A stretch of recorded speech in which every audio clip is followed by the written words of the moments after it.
Rồi mưa nè, mưa bữa nay mới có 13 mà mưa về mà nước ngập đầy nhà luôn. Nữa đi mua chai keo.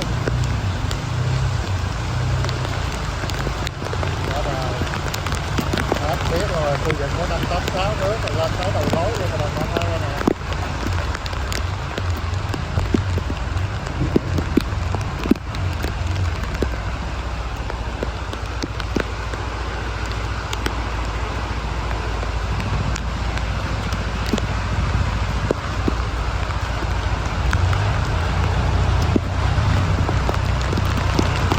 Qua đây cũng có bán keo silicon không? Biết rồi. Đó, đừng có chết má nha.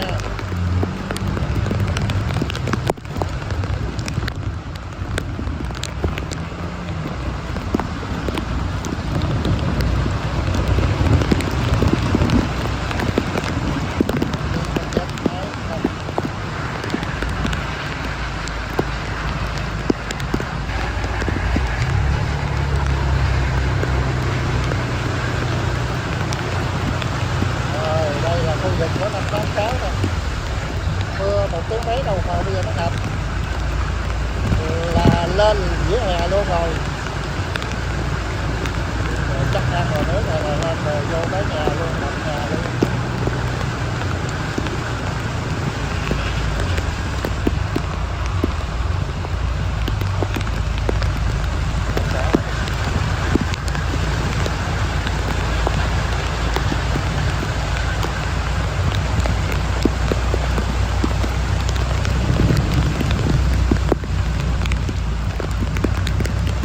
Vòng mấy con đường ở khu này là ngập là lên 3-4 tấn nữa rồi. Rồi ra con đường lớn của Bùi Quang Chinh nó ngập tới đâu đây. Rồi linh láng như cái biển luôn rồi bà con ơi. Đây là đường Bùi Quang Chinh đi thẳng xuống chợ 586.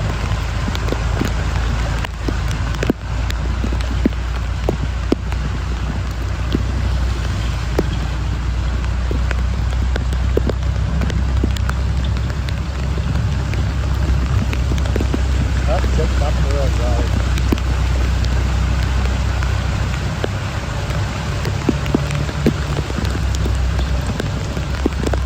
Không có con đường nào không bị ngập ở đây, là con đường Bùi Quang Chinh của khu 586 là con đường cao nhất. Khu vực này mà ngập lên khoảng gần 3 mét. Tới vỉa hè hết rồi. Đi nằm xuống chợ rồi. Bây giờ mua một số đồ để về để ngăn mấy cái ngập cửa, không cho nước tràn vô. Bữa nay mới có 13, mai 14, 15, 16 mà mưa như thế này nó bảo đảm ngập vô đầy nhà luôn.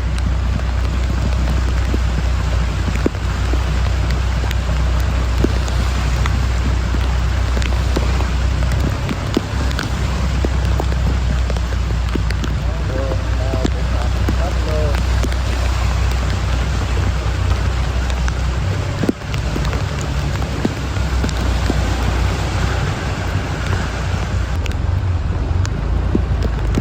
Rồi xuống xem thử đường Cẩm Thảo này đây.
giật này ra sao về cái đường nó bình tĩnh ở trong nhà của mình.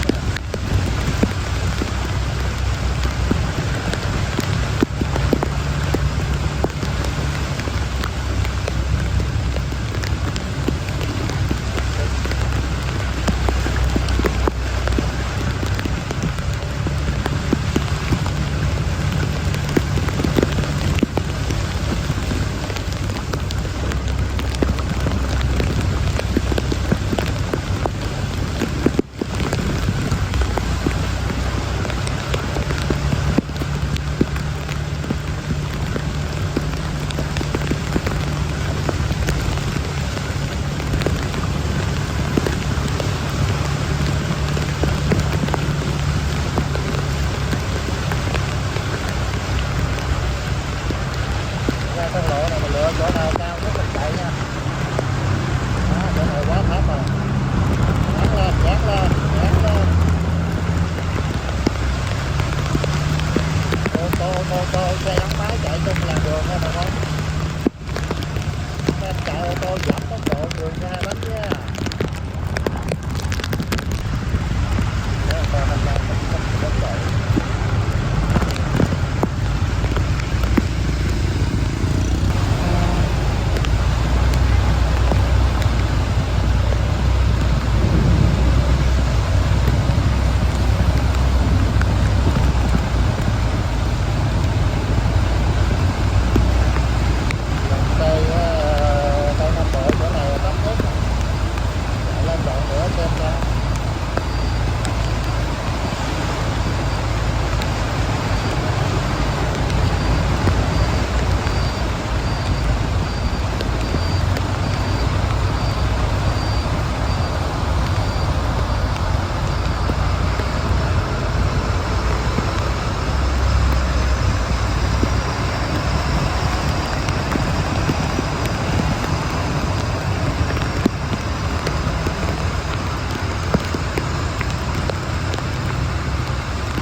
Quát xá cơn mưa chiều nay.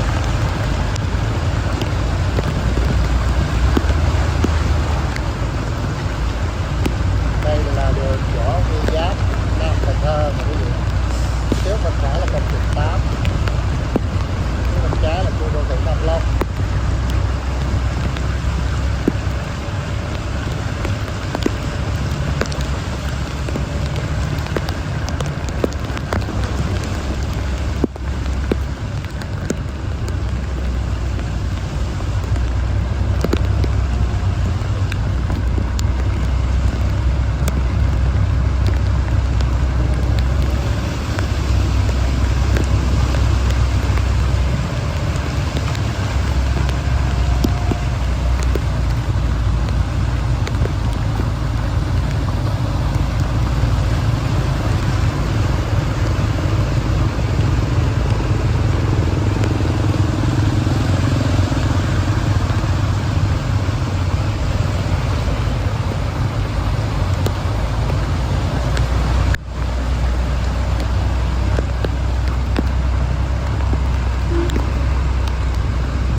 đây cũng có đoạn này vẫn còn bị ngập nha bà con, từ siêu thị Go đến chân cầu của Quang Trung.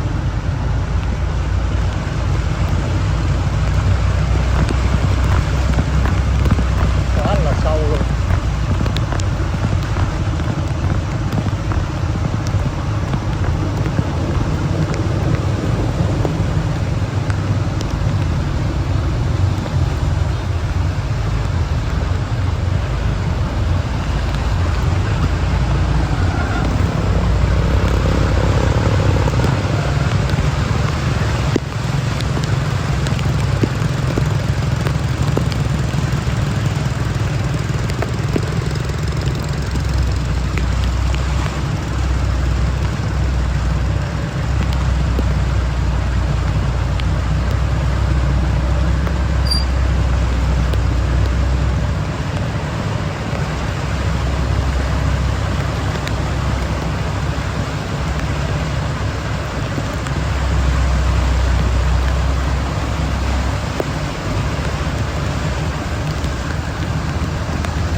bên đường Lý Tự Trọng mình dữ lắm, tại vì đường Nam Kỳ Khởi Nghĩa không ngập lúc không ha luôn rồi.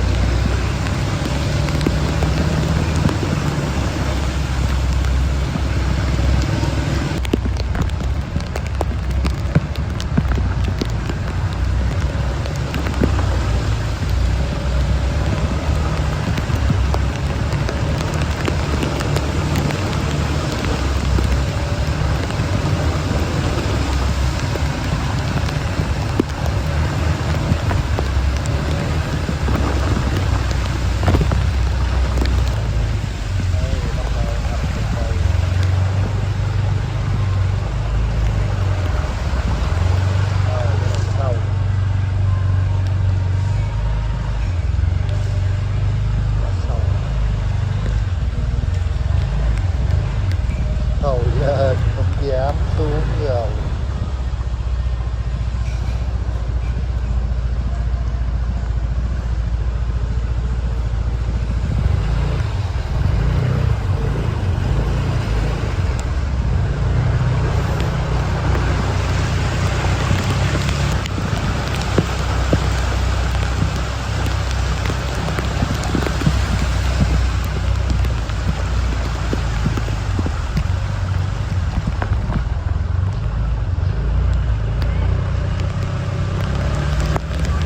Đoạn này là sâu nhất này.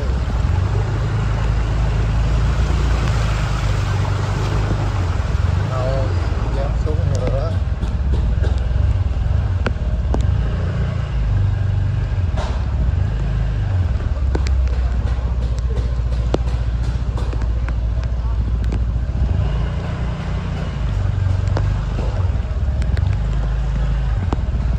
Rồi quay trở lên. Chết máy khổ.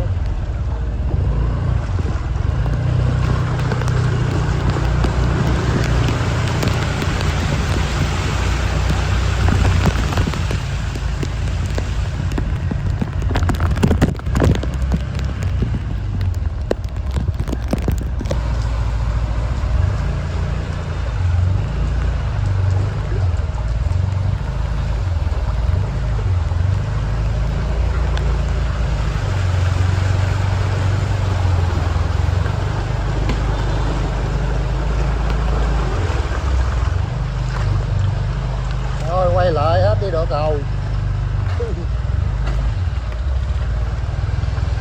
Văng dây rồi.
từ cầu Quang Trung tới siêu thị Go này là thấp nhất rồi, đã nâng cấp rồi, vẫn còn chạy được chưa đến đổi. Trong lề thì ngập sâu cái gần cái tâm đường nó vẫn còn chạy được.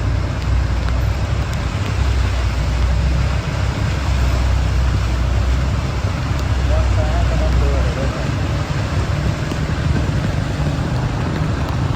Đó, mưa lớn là không có dông mà, không có dông mà cây ngã đổ thì nguy hiểm kỳ.